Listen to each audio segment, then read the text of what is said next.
Cameroun sera sauvé. Si toi tu crois et si moi je crois, et nous prions ensemble,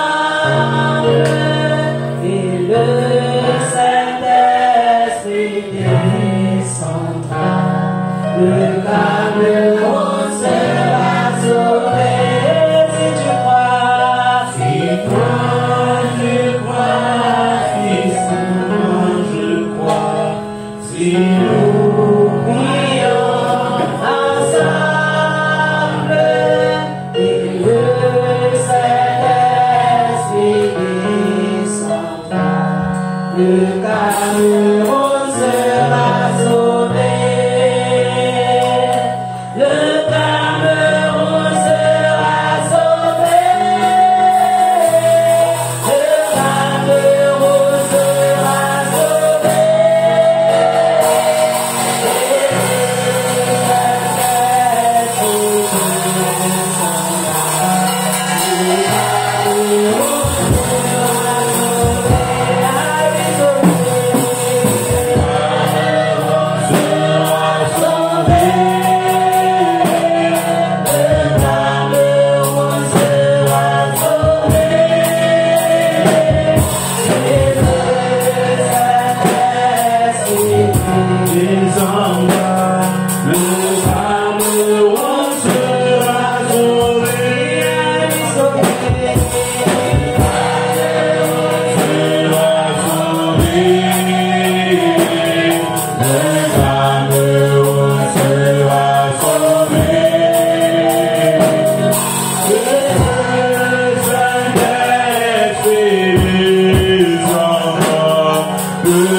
Imaginez la pire journée et la pire douleur que vous n'avez jamais eue. Alléluia. Vous allez vivre ça 1 million de fois éternellement. Alléluia. Imaginez. Je ne sais pas, pour les femmes, peut-être que je vais dire, c'est le jour de l'accouchement. Que la plus haute douleur de l'accouchement. Maintenant, amplifie ça. Mets le nombre de 1 ou de 9 ou de ce que tu veux, avec 0 à l'infini. Parce que la vision que nous, l'Église, on a de Dieu est trop contraire de ce que Dieu est dans la Bible. Pourquoi je vous ai pris l'exemple de l'eau? Parce que quand le Seigneur Jésus parle de quelqu'un qui entre dans le royaume de Dieu, et d'une autre personne qui va en enfer.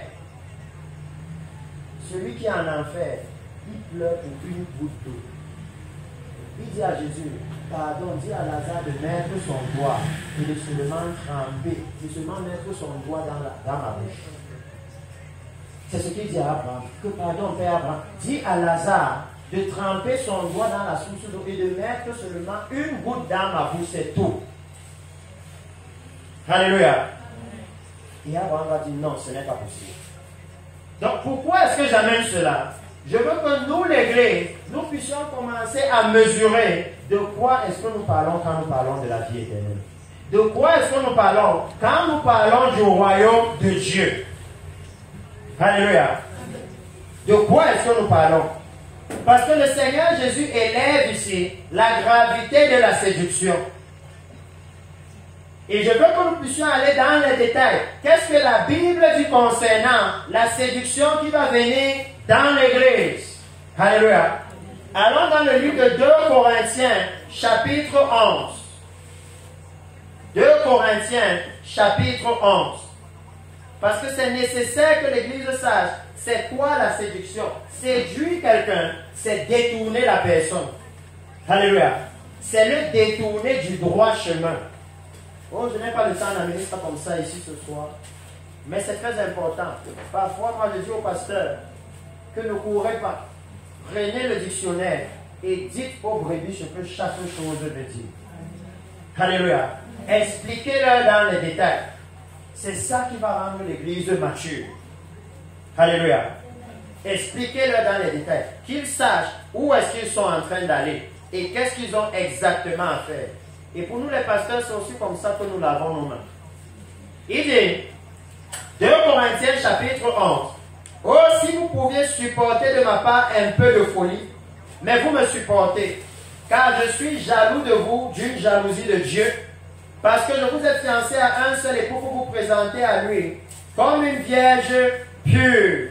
Alléluia. Amen. Il dit que le standard de l'Église qui va entrer dans le royaume des cieux, l'Église qui va se présenter devant Jésus, l'Église dont il parle dans le livre de 1 Thessaloniciens chapitre 4, quand il dit nous serons enlevés dans des nuées et nous allons aller à la rencontre du Seigneur. L'Église qui va apparaître devant le Seigneur. Il dit que c'est une Église qui est une vierge pure. Alléluia. Amen. Je veux que l'Église ici, s'il vous plaît, quand vous lisez la Bible, cherchez à comprendre les détails. Une vierge, si vous regardez la signification de vierge, les synonymes de vierge, une vierge, être vierge, c'est l'état de quelque chose qui n'a pas été touché, qui n'a pas été souillé. Alléluia. C'est ça la définition dans le dictionnaire. Ça veut dire qu'il dit que pour qu'on se présente à Christ, il faut qu'on soit sans souillure. Alléluia. Amen. Mais vous le voyez encore dire, une vierge pure. Quand on parle de pur, c'est l'état de quelque chose qui est sans mélange. Alléluia. Amen. Ça veut dire qu'il dit que l'église qui va entrer dans le royaume des cieux, c'est une église purement spirituelle. Il n'y a pas le monde dans l'église là. Il n'y a rien de mondain en elle. Alléluia. Amen. Que dans cette église-là, il n'y a même pas un peu de mélange comme ça entre ce qui est spirituel et le monde. Alléluia. Amen. Une église pure, sans mélange. Ça veut dire une église là où il n'y a même pas un peu le monde. On ne mélange même pas un peu le salut avec le péché. Même pas un peu. Et il dit, toutefois, de même que le serpent séduisit Ève par sa ruse, je crains que vos pensées ne se corrompent et ne se détournent de la simplicité à l'égard de Christ. Alléluia. Amen. Maintenant, il annonce à l'église la séduction dont Jésus a parlé. Et ça, c'est avant qu'on arrive dans Matthieu chapitre 25. Peut-être que c'est demain qu'on va entrer dedans, parce qu'aujourd'hui, je veux donner un point important qui doit aider l'église, nous aider à ce que le désordre finisse dans l'église. Que vous n'ayez plus les chrétiens. Dimanche, elle est à l'église et elle écoute le Seigneur revient, il faut te préparer. Et quand elle rentre le soir, elle met I bless you, I bless you, I bless you. C'est la confusion. Amen. Alléluia. C'est la confusion. Si nous nous préparons pour la venue du Messie, préparons-nous pour la venue du Seigneur. Parce qu'il a dit dans la Bible, recherchez premièrement le royaume de Dieu et sa justice, et le reste vous sera donné. Alléluia. Amen. Ça veut dire que je n'ai pas besoin de venir à l'EMA et de chercher le royaume des cieux. Et quand je rentre à la maison, je cherche un autre faux prophète au quartier pour me donner maintenant les autres choses. C'est l'apostasie dans l'Église. Et c'est le moment où nous devons balayer l'Église. Alléluia. Où nous devons balayer l'Église. Parce qu'il dit que regardez comment la séduction va se passer. Il dit que la séduction de l'Église, ce sera la même chose que le serpent a fait avec Ève dans le jardin. La même chose. Ça veut dire que si vous allez lire la séduction qu'il y a eu dans Genèse, chapitre 3, et que vous comprenez ce qui s'est passé, alors normalement aujourd'hui on ne va plus vous séduire. Dieu s'attend à ce que c'est détaillé dans la Bible. Si vous regardez dans la Bible et que vous voyez comment l'ennemi arrivait toujours à séduire Israël, alléluia, alors normalement vous ne devez plus être séduit. Alléluia. Il n'y aura pas de raison qu'on dise au Seigneur, oh non, c'était l'homme de Dieu qui avait fait ceci, c'était l'homme de Dieu qui avait fait cela. Nous avons tous la même Bible. Alléluia. Et le Saint-Esprit est disponible pour tout le monde. Donc allons dans le livre de Genèse chapitre 3. Parce que je vais énumérer quelque chose ici et entrer là-bas. Genèse chapitre 3. Et si quelqu'un a la version Le Semeur, il est celui qui va certainement comprendre cette écriture avec beaucoup plus de profondeur. Il dit, je vais aller directement au point. Genèse chapitre 3. Je vais lire à partir du verset 1 jusqu'au verset 7 pour amener certains détails à l'église. Le serpent était le plus rusé de tous les animaux des champs que l'Éternel Dieu avait fait. Il dit à la femme, Dieu a-t-il réellement dit, vous ne mangerez pas de tous les arbres du jardin?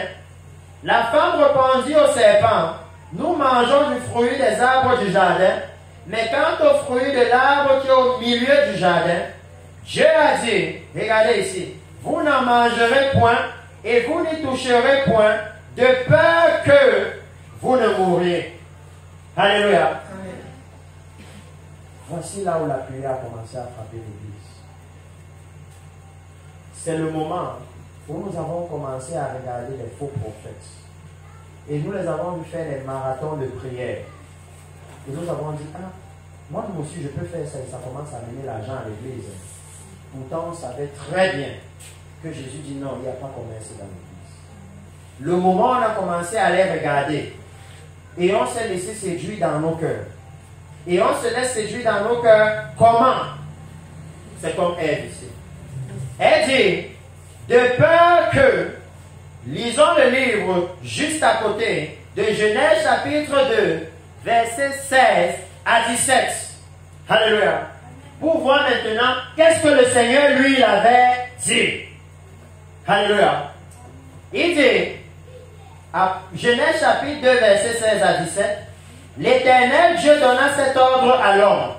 Tu pourras manger de tous les arbres du jardin, mais tu ne mangeras pas de l'arbre de la connaissance du bien et du mal. Car le jour où tu en mangeras, tu mourras. Alléluia. Amen. Dieu n'a pas dit de peur que. Dieu n'a pas mis la probabilité là-dedans. Il dit dans le livre de Romains, le salaire du péché, c'est la mort. Il ne dit pas, c'est peut-être la mort. Alléluia. Il dit que voilà là où toute la séduction s'est passée. Parce que si vous lisez la suite, je n'ai pas le temps, je bâtis seulement ça pour introduire. Si vous lisez la suite, vous allez réaliser que maintenant l'ennemi va directement devenir un prophète. Parce qu'il va dire à Ève, non, tu ne mourras pas. Il voit quoi? Qu'elle est hésitante par rapport à la parole de Dieu. Comme il voit très bien que la jeune sœur, elle est hésitante. Dimanche, elle se court et lundi, elle a la nuit. Elle n'est pas encore sûre de là où elle est. Alléluia. Et c'est comme ça qu'il va l'attraper 2 semaines après, elle ne vient plus à l'église. Parce qu'elle est hésitante. Elle n'est pas sûre qu'elle doit se couvrir et être décente. Elle le fait de temps à autre. Elle met la probabilité dans sa vie de sainteté. C'est la même chose que Ève faisait. Elle met la probabilité dans son salut. Alléluia. Et le Seigneur dit qu'il n'y a pas de probabilité par rapport au salut. La Bible est claire. Alléluia. Amen. Il dit pratiquer la justice qui conduit à la sainteté, qui mène à la vie éternelle. Et de l'autre côté, il dit, le salaire du péché, c'est la mort. C'est très clair. Il dit, il n'y a que 2 chemins. Le chemin large et le chemin étroit. Alléluia. Selon Dieu, il n'y a que 2 options. Ou tu es dans la lumière, ou tu es dans les ténèbres. Il n'y a pas le gris au milieu. Alléluia. Ça n'existe pas. Parce que lorsque Ève a donné une autre parole, lorsqu'elle a changé la parole de l'Éternel, et c'est ça qui nous est arrivé dans l'Église. Lorsqu'elle a changé la parole de l'Éternel, alors maintenant, regardez ce qui a commencé à se passer. Maintenant, l'ennemi va commencer à prophétiser. Et regardez les prophéties qu'il dit. C'est comme dans l'église aujourd'hui. Les prophéties, c'est non. Dieu sait que le jour où vous en mangerez, vous serez comme Dieu. Alléluia. Et si vous et moi, vous lisez la Bible, c'est écrit noir sur blanc. Il a créé l'homme à son image et à sa. Ils sont déjà comme Dieu. Ils sont déjà comme Dieu. Alléluia. Maintenant, vos yeux vont s'ouvrir.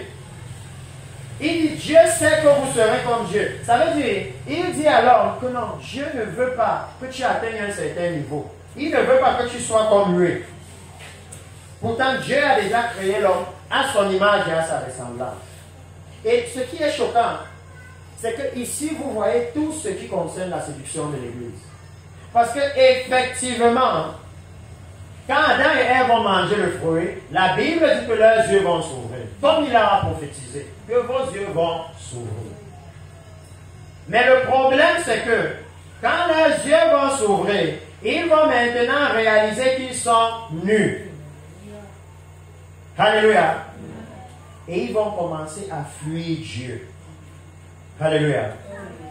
Alors que la Bible va vous dire que Dieu est venu dans le jardin. Et il a demandé à Adam, où es-tu? Ça veut dire que Dieu s'attendait à trouver Adam quelque part. Et je veux dire à l'église ici que ce passage de Genèse que nous lisons, c'est l'un des autres passages qui annonce la venue du Messie. Alléluia. Ce passage vous dit qu'avant que le Seigneur ne vienne chercher l'église, l'ennemi va venir tromper l'église. C'est ça que ce passage vous dit. Et ce passage montre déjà à l'église où sera le problème. De façon à ce que personne ne peut dire, oh non, il m'a trompé pour ceci, oh non, il m'a trompé pour cela. Parce que pour ceux qui ont la version le semeur, si vous lisez cette version, vous allez voir que l'ennemi va dire à Ève, Dieu sait que vous serez comme lui, décidant vous-même de ce qui est bien ou mal. Alléluia. Et c'est exactement ça que l'ennemi voulait. Parce que la Bible nous dit dans le livre de Jérémie ou de Lamentation qu'il n'appartient pas à un homme pendant ses jours sur la terre de conduire ses propres pas. Alléluia. Amen. La Bible nous dit, pour que je rapproche ça de vous. Alléluia. Parce que nous on aime la dispensation de la grâce. Regardez comment on dit la même chose que j'ai vu dans la dispensation de la grâce.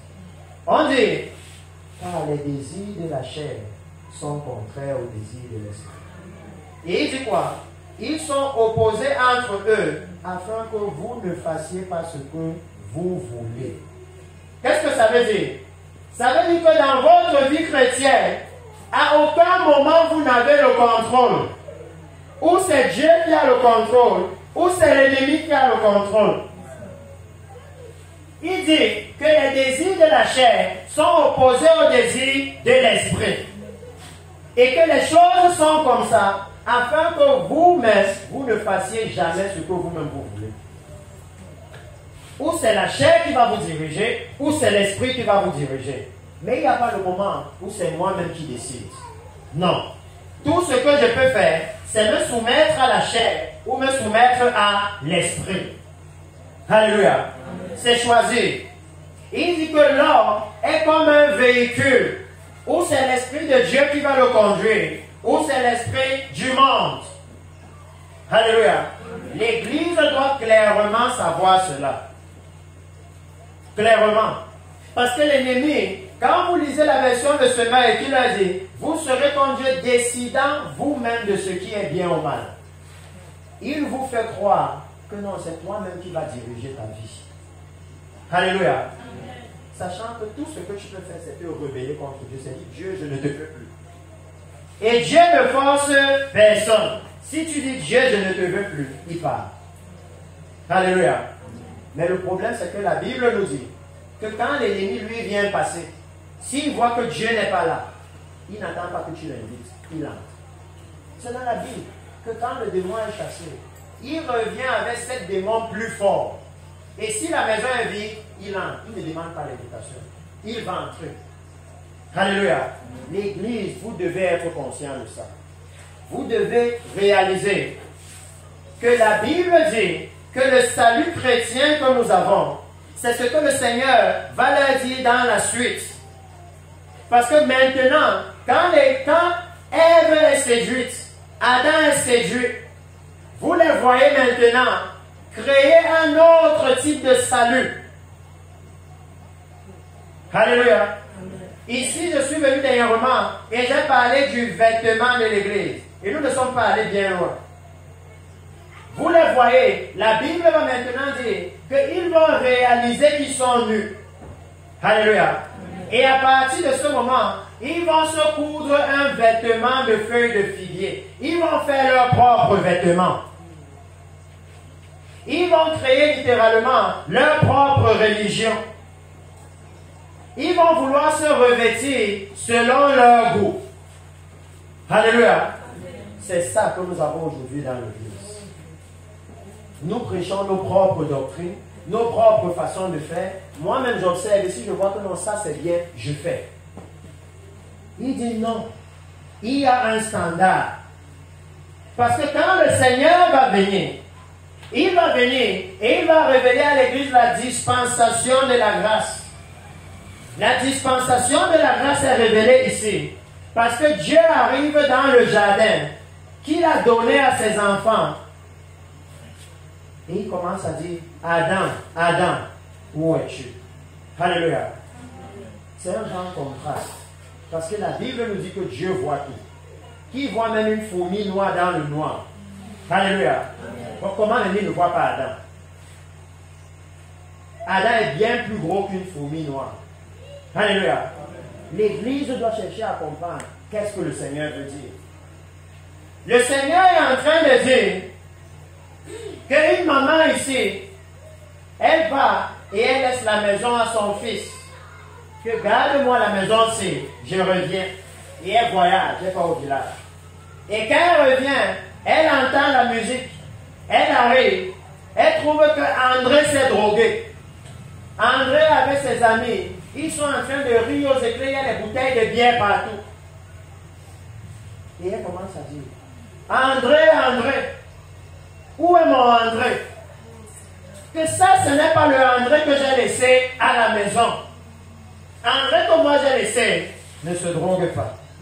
Il ne joue pas le djambo. Il ne boit pas. Remettez-moi mon André. C'est le même langage que le Seigneur a.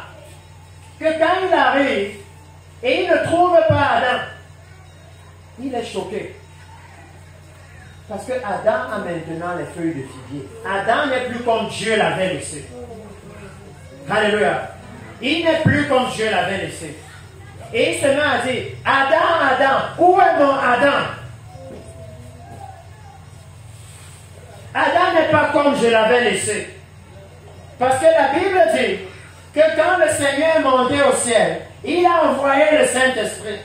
Et le Saint-Esprit devait venir et sanctifier l'Église. Donc il s'attend à trouver une Église sainte.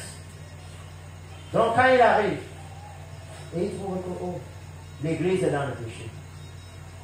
Alléluia. Ce sera le choc. Il dit que c'est la même chose qui s'est passée dans le jardin. Ça veut dire que ici vous voyez la venue du Seigneur et la séduction de la fin des temps. La grande séduction de la fin des temps.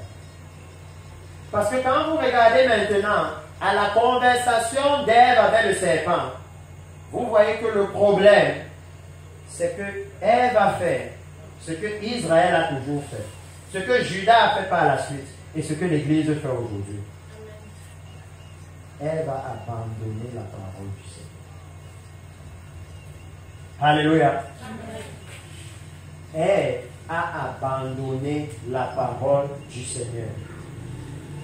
Ça veut dire que quand vous voyez l'Église, là où le péché sexuel est maintenant au centre de l'Église, l'amour de l'argent est au centre de l'Église, la convoitise est au centre de l'Église, l'Église a déjà abandonné la parole du Seigneur. Abandonner la parole du Seigneur, c'est quoi? C'est simplement changer la parole du Seigneur. Les conséquences ici sont très graves. Si vous lisez Genèse chapitre 3, ça vous donne tout, même le jugement. Ça vous annonce même la grâce. La Bible va dire que le Seigneur va maintenant tuer un animal et va le recouvrir de la peau de cet animal. Il vous annonce déjà que la première mort dans la Bible, c'est parce que l'homme a péché. Avant ça, il n'y a pas un endroit dans la Bible là où quelqu'un est mort. Là où on a tué quelque chose, ça n'existait pas. La mort est intervenue dans la Bible parce que l'homme a péché. Alléluia. C'est pour ça que Dieu était maintenant obligé de tuer un animal pour les recouvrir avec la peau de cet animal. La première mort. Et je veux que vous puissiez comprendre par là la gravité du péché. Est-ce que par là, c'est comme si le Seigneur dit à l'Église que chaque fois que l'Église commet un péché, c'est quelqu'un qui doit mourir? Parce que c'est ça la mort de Jésus à la croix. Il est mort à la croix pour que nous soyons lavés de tous nos péchés. Pour que nos péchés soient pardonnés. Donc chaque fois que les chrétiens vont dans le péché, c'est comme si eux-mêmes vont à la croix et ils poignardent Jésus là-bas. Que non, tu n'as pas eu bien mal. Laisse-moi, moi je vais te faire bien mal. Tu n'as pas bien compris ce que les gens là te disaient. Attends, moi je vais t'expliquer. C'est ça quand nous péchons. Parce que lorsque le péché est intervenu, un seul péché, alléluia, il fallait tuer un animal. Et c'est ça que vous allez voir dans toute la suite de la loi de Moïse. Les animaux qu'on sacrifiait, c'était en observance de ce que Dieu le Père lui-même avait fait dans le jardin d'Éden. Alléluia. En observance de ce que Dieu le Père lui-même. Ça veut dire que c'était le type d'adoration que Dieu lui-même avait fait afin de racheter l'homme. Alléluia. Et c'est la même chose maintenant sur la grâce. Où il nous dit que pour nous, l'agneau immolé, c'est Jésus qui allait à la croix. Et que parce qu'il a été immolé une fois pour toutes, alléluia, alors nous ne pouvons plus vivre dans le péché comme par le passé. Parce que Jésus ne pourra pas aller à la croix une deuxième fois. Alléluia.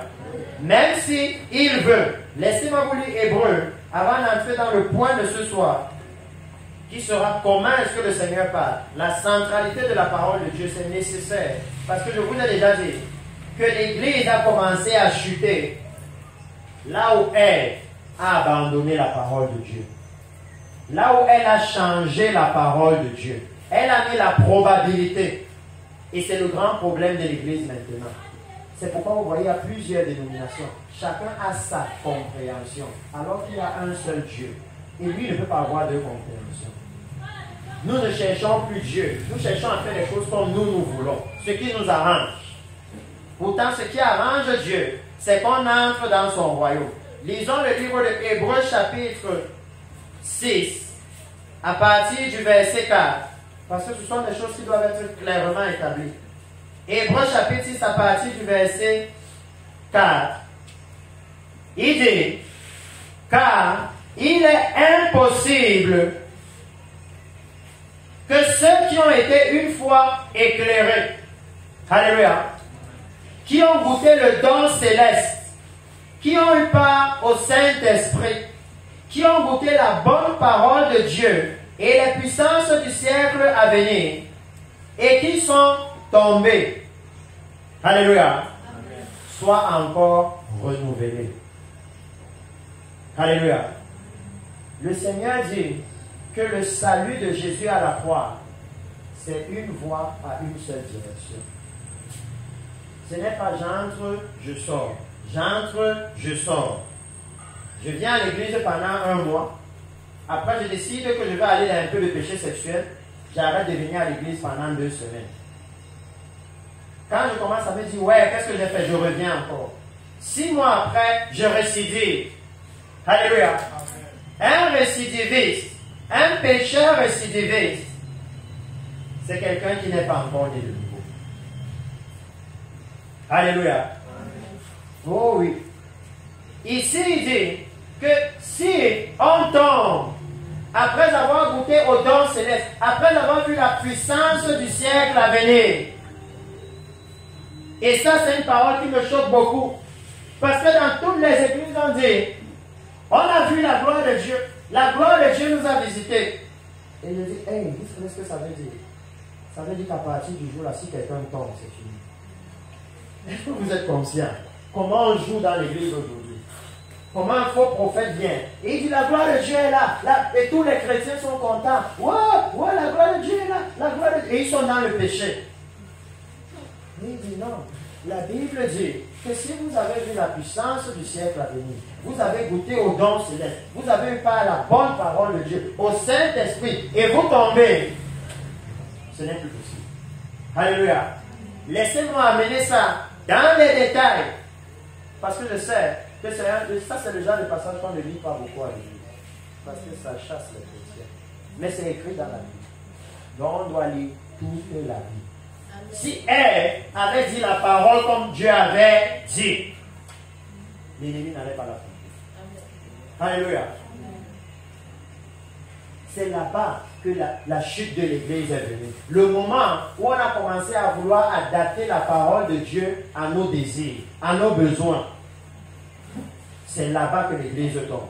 Il dit, dans le livre de Hébreux chapitre 10, pour qu'on comprenne profondément, parce que je sais que quelqu'un va me dire, non, la Bible a dit que le juste tombe 7 fois et il se relève. Comment pasteur peut venir nous dire que si je tombe, je ne peux plus? Comment il peut dire ça? Alléluia. Allons maintenant dans ce qu'il est en train de dire. Le livre de Hébreux chapitre 10, verset 26. Je vais même lire plus haut. Verset 26. Il dit, car si nous péchons volontairement, après avoir reçu la connaissance de la vérité, alléluia, il ne reste plus de sacrifice pour le péché. Ça veut dire que qu'est-ce que le Seigneur dit? Le mot-clé ici, c'est volontairement. Et vous allez être choqués. Mais pourquoi il met beaucoup l'accent sur le péché sexuel? Parce que c'est l'un des péchés qui engage notre volonté. Alléluia. Oh oui. Parce que comment tu as fait pour arriver dans sa maison? Vous avez fait comment pour arriver jusque dans la chambre? Tu ne voyais pas. Tu es arrivé sur le lit, comment? Et tu dis que ta volonté n'était pas engagée. Jusqu'à tu viens à l'église avec le gros ventre. Comment vous avez fait pour arriver jusque là-bas? Et tu dis que tu n'étais pas ton volontaire. Comment vous avez... Non, expliquez-moi. Est-ce que c'est quelque chose que tu marches en route, tu pognes ton pied? Donc l'église doit se réveiller et réaliser que pour beaucoup de personnes qui font ça dans l'église, souhaitez pour vous que vous ne soyez jamais né de nouveau. Parce qu'il dit que si vous êtes déjà né de nouveau et vous vous retrouvez dans cette situation, c'est fini. C'est fini pourquoi? Parce que Jésus ne peut plus aller à la croix. Alléluia. La mort de Jésus à la croix, c'était pour qu'on naisse de nouveau une fois. Alléluia. Une seule fois. Il ne peut plus repartir. Et pourquoi il ne peut plus repartir? Ce n'est pas parce qu'il n'aime pas l'église à village. Alléluia. Jésus aime l'église à village. Mais le problème, c'est qu'il y a la loi. Et que la loi dit que celui qui doit mourir à la croix pour nous doit être sans défaut. Et au moment où je vous parle, si vous lisez le livre de l'Apocalypse, Jean l'a déjà vu au ciel comme immolé, donc il a déjà les défauts. Il a déjà dit aux disciples que mettez vos mains dans les trous de mes mains. Mets ton doigt dans le trou de mes mains. Donc ses mains sont déjà percées. Il ne peut plus être l'agneau sans défaut à cette heure. Alléluia. Donc l'Église doit réaliser que le salut que nous avons, il y a des garde-fous, il y a des lignes rouges. Que si tu traverses ça, tu ne peux pas revenir en arrière. Alléluia. Il y a des lignes rouges. Et il dit que la ligne rouge, numéro 1, c'est le péché volontaire. Je suis né de nouveau et je décide volontairement de commencer à mentir au pasteur. Il dit non. Ce qui va engager votre volonté, c'est un problème. C'est pourquoi je dis à l'église que non. Il ne faut pas confondre entre 7 fois le juste tombe et 7 fois le juste se couche. C'est deux choses différentes. Si tu tombes, c'est que peut-être tu n'as pas fait exprès. Mais il dit qu'il y a un niveau de maturité. Alléluia. Qui requiert que vous ne pouvez plus vous retrouver dans certaines situations. Alléluia. Il y a un niveau de maturité qui requiert qu'on ne peut plus voir une chrétienne au téléphone avec l'homme qui la convoite là. Ça s'appelle le péché sexuel. Alléluia. Moi, je suis venu pour que nous causions bien. Parce que l'église est tombée. Parce que nous avons manqué de purifier l'église.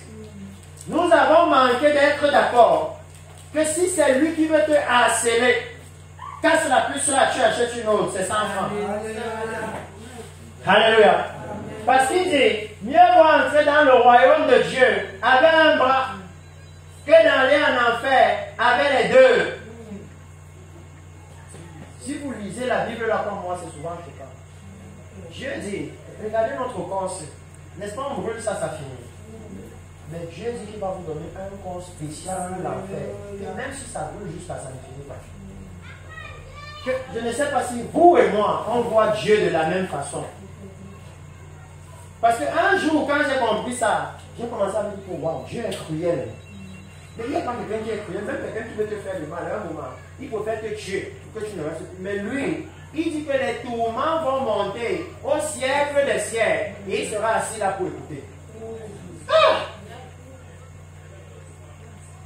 Est-ce que c'est le même royaume de Dieu dont on parle dans l'église? Parce que si c'était le même, le péché devait déjà sortir. Est-ce que c'est le même royaume de Dieu? Parce qu'il dit non, il n'y a pas possibilité de péché volontaire.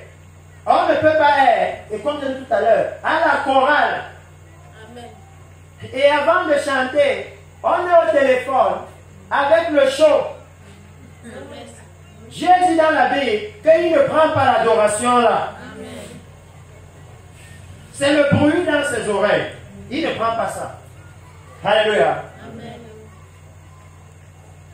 Et l'adoration, c'est ce que nous venons même faire à l'église. C'est l'adoration qui amène la présence de Dieu dans l'église. Alléluia. Donc je veux que nous voyions un peu la gravité de ce que nous faisons. Parce qu'il est clair ici. Et il dit que non. Si l'église va pécher volontairement, il n'y a pas de demi-tour possible. Alléluia. À partir d'aujourd'hui, tous ceux qui vont sortir d'ici doivent avoir ça dans leur cœur. Amen. Que si j'ai reçu le Seigneur, Si le Saint-Esprit est maintenant dans ma vie, alléluia, je ne peux plus aller pécher volontairement. C'est fini à partir d'aujourd'hui. Alléluia. Parce que c'est dans la Bible, c'est très très clair. C'est très très clair. Et quand nous voyons la séduction, vous voyez que tout le problème de la séduction se passait autour de la parole. Alléluia. Ça se passait autour de la parole. Et c'est là-bas que le souci est venu de l'Église. L'Église aujourd'hui, je vous ai donné le cas de Josaphat. Où sont les Josaphat dans l'Église? Il y a un autre cas dans la Bible, le cas de Néhémie. Néhémie, un prophète va venir et lui dire, cours, tu pars, écoutez, c'est très magnifique quand vous lisez la Bible. Il lui dit, cours, tu pars te cacher dans le temple parce qu'on veut te tuer. Alléluia. On veut te tuer, donc on va te cacher dans le temple. C'est comme l'église à village. Il y a un esprit de mort derrière toi. 5000 semences, Dieu va te délivrer. Donc, pour qu'il te délivre de la mort, il faut que tu pêches. C'est terrible l'église ici. Il dit non. Dieu dit que non, il n'y a pas de commerce dans ma maison. Mais lui te dit que non. Les démons du village, là, pour qu'ils partent, achètent une bouteille d'eau ointe. C'est la même chose. Comment Néhémie, il a refusé ça. Mais l'église a accepté. Parce que Néhémie a dit que mais un homme comme moi, je n'ai pas le droit d'entrer dans le temple. La parole de Dieu ne me permet pas d'entrer là-bas. Et il dit, je reconnais que ce n'était pas la parole de Dieu. Mais l'église à village n'est pas capable de dire que mais Jésus a chassé les commerçants du temple. Comment alors celui-ci me dit que pour que la puissance de Jésus se manifeste, je dois faire le commerce? Là où Néhémie, et regardez, Néhémie, c'était un bâtisseur. Josaphat, c'était un bâtisseur. C'était les personnes qui avaient restauré le royaume de l'Éternel. Alléluia. Est-ce que vous voyez le discernement qu'ils avaient? Néhémie, ils étaient en train de reconstruire le mur de Jérusalem. Et l'ennemi ne voulait pas que le mur soit reconstruit. Il ne voulait pas. Il cherchait tous les moyens pour arrêter les travaux. Et le moyen qu'il avait trouvé, c'était de salir la réputation de l'ennemi. Parce que c'était lui le leader. Est-ce que vous avez un jour réalisé que quand vous êtes dans l'église, vous êtes le pasteur principal, vous êtes leader de la chorale, vous êtes leader de quoi que ce soit, que c'est vous les cibles de choix? Alléluia. Parce que Dieu vous a donné le leadership. Une fois que vous tombez, le travail s'arrête. Lisez dans la Bible. La Bible a plein d'histoires pour nous enseigner ça. Ils vont à la guerre. Et quand ils vont à la guerre, le roi de Syrie dit quoi? Il dit, laissez tous les autres là, cibler seulement Akab, le roi d'Israël. C'est lui que je veux. Et dès qu'on le tue, la guerre est finie. Que laissez tous les autres là, c'est pas grave. Eux, même s'ils vous coupent la tête, laissez-ils vous coupent. Mais Akab là, cherchez-le seulement. Dès que vous le voyez, tuez-le. Et dès que, quand vous lisez l'histoire dans la Bible, dès qu'il tue Akab, la guerre est finie. Israël, tout le monde dit, ok, rentrons chez nous. Est-ce que l'Église a réalisé ça? La position des leaders dans l'Église est capitale. Alléluia. Oh oui.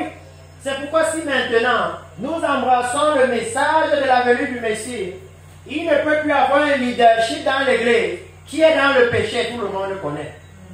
Amen. Alléluia. Amen. Nous devons arrêter de détruire l'Église du Seigneur.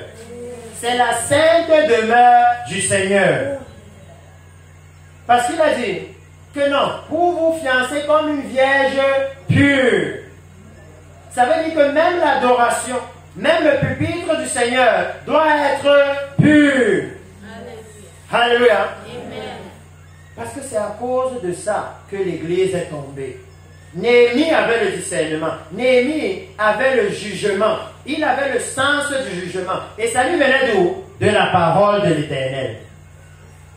C'est pourquoi je veux simplement parler à l'Église ce soir de comment est-ce que le Seigneur parle.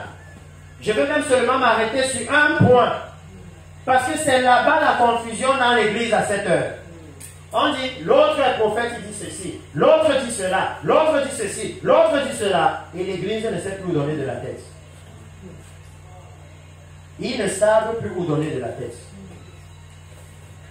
Mais le premier point que je vais amener ici, c'est que chaque fois que le Seigneur parle, alléluia, la Bible est la balance. De façon à ce que même vous-même les chrétiens, si vous dites, j'ai eu un songe, Dieu m'a parlé, parce qu'il y a certains qui disent qu'il m'a parlé audiblement. Moi je dis, ah, si vous et moi on lit la même Bible, si tu dis, si tu savais ce que ça veut dire. Mais si tu dis que tu as dit, moi je dis. Mais la chose est la suivante, c'est que moi j'ai choisi d'être un Néhémie. Donc s'il t'a parlé, que la parole de l'Éternel commence. Alléluia. Parce que je peux ne pas savoir si Dieu a parlé au pasteur ici. Alléluia. Mais s'il y a un endroit là où je sais que Dieu a parlé, c'est dans la Bible. Alléluia. Donc chaque fois que le Seigneur parle, la Bible doit être le standard.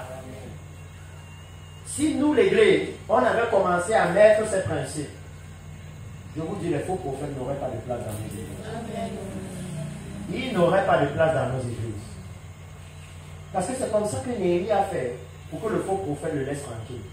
Que mais ce que tu dis là, c'est contraire à la loi de l'Éternel. Non, moi je ne peux pas faire ça. Alléluia. Amen. Il dit la Bible doit être le standard. La Bible doit être la mesure. De façon à ce que, si vous ne retrouvez pas ça dans la Bible, Dieu n'a pas parlé. Alléluia. Amen. Si vous ne retrouvez pas ça dans les Écritures, Dieu n'a pas parlé. Regardez les mages d'Orient. Ils suivaient une étoile. Ils suivaient une étoile. Alléluia. Ça veut dire que Dieu était en train de les conduire. Mais quand ils se sont perdus, qu'est-ce qui les a permis de se repérer? La parole de Dieu. Si les sacrificateurs et les lévites ouvraient la parole et disaient non, c'est de l'autre côté que Jésus doit naître, ça veut dire que ce n'était pas le Seigneur qui les conduisait. Mais quand ils ont ouvert, ils ont dit non, vous êtes sur le bon chemin, c'est avec les hommes, continuez tout droit. La parole du Seigneur. Et voilà pourquoi l'Église, à l'heure où nous parlons, est moins glorieuse que l'Église primitive. Au moment où la Bible dit que la gloire de la dernière maison, et nous sommes la dernière maison, nous sommes l'Église que le Seigneur Jésus vient chercher. Parce que nous sommes l'Église qui voit les guerres, les bruits de guerre, les tremblements de terre. Nous sommes l'Église. J'ai le désir de partager tout ça avec l'Église ici, le cheval pâle, le cheval roux, toutes ces choses-là. Mais il faut d'abord mettre cette fondation-ci. Que moi et l'Église ici, on est ensemble un seul point commun de comment Dieu parle, la Bible. Amen. Alléluia. Amen. Parce que pour moi, je vous dis, pour moi je ne prends pas ce qui n'est pas avec la Bible. Même si tu es le prophète qui est la plus grande église de Douala, je ne suis pas dedans. Parce que quand elle va changer la parole, voilà la conséquence, c'est là où je suis aujourd'hui. Oh oui. Je ne suis pas dedans. Donc ça demande à l'église à cette heure-ci le courage. Alléluia. De ne pas dire non, tout le monde suit le prophète là, moi aussi je parle de suivre. Non, Akab avait 400 faux prophètes. Tout Israël a suivi Akab à la guerre. Mais Michel a dit moi je ne suis pas dedans. Alléluia. Il a dit moi, où sont les serviteurs de Dieu comme ça aujourd'hui dans l'église? Alléluia. Où sont dans l'église aujourd'hui? Même la jeunesse, où sont les Daniel? Daniel, on pouvait mettre tous les jeunes de Babylone. Et Daniel décide que moi, je ne vais pas manger ce que vous mangez. Amen. Je ne suis pas avec vous. Amen. Même quand on lui met la pression, il dit, je ne suis pas dedans. Les amis de Daniel, on pouvait leur dire, Nebuchadnezzar sort la trompette, il sort tous les instruments. Il dit, dès qu'on va sonner, mettez-vous à genoux. Ils disent que mon ami ne te dérange même pas. Même si on sonne dans nos oreilles, on ne va pas se mettre. Nebuchadnezzar, je veux que vous lisez souvent la Bible, que vous compreniez le contexte. Nebuchadnezzar était le roi du monde. Ça veut dire qu'il n'y a pas un anneau, tu vas fuir, tu vas lui échapper. Donc même si tu veux fuir, c'est peine perdue. Le monde entier s'était prosterné. Seulement 3 personnes ont décidé que nous, on n'est pas dedans. 3 personnes, là où le monde entier est tombé. Est-ce que vous comprenez le standard du salut? Mais les 3 qui ne se sont pas prosternés là, quand on les a jetés dans le feu, le Fils de l'homme est venu là-bas. Le Fils de l'homme est venu là-bas. Dans l'église aujourd'hui, est-ce que nous avons encore ce standard? Si toutes les jeunes filles du quartier sont enceintes à 15 ans, même celles de l'église, c'est pareil. C'est la mode. C'est la mode. Parce que nous avons abandonné la parole de l'Éternel. Alléluia. Amen. Et je veux lire cette écriture ici. Parce que ici, nous voulons amener le réveil à village. Amen. Et la parole de l'Éternel, c'est le centre de la chose. Parce que ce que j'ai amené, c'est juste l'introduction pour déblayer un peu. Je veux que nous lisions ensemble le livre de Chroniques. Et que maintenant, je puisse poser ce que nous sommes en train de faire ici. Parce que quand nous avons eu la réunion de pasteur à Deldo, j'ai fait savoir à l'église que pour nous, c'est comme je vous ai dit. La Bible, c'est là que le Seigneur parle. Alléluia. Ça doit être biblique. Alléluia.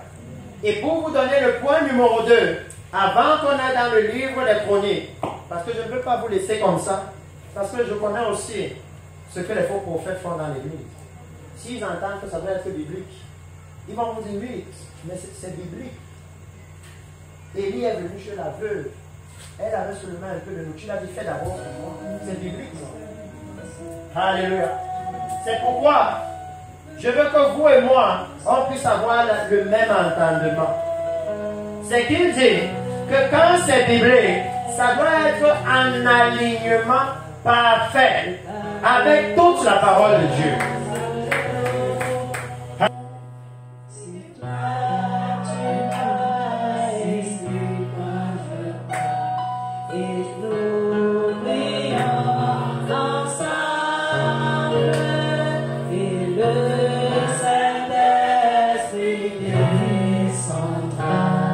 Le calme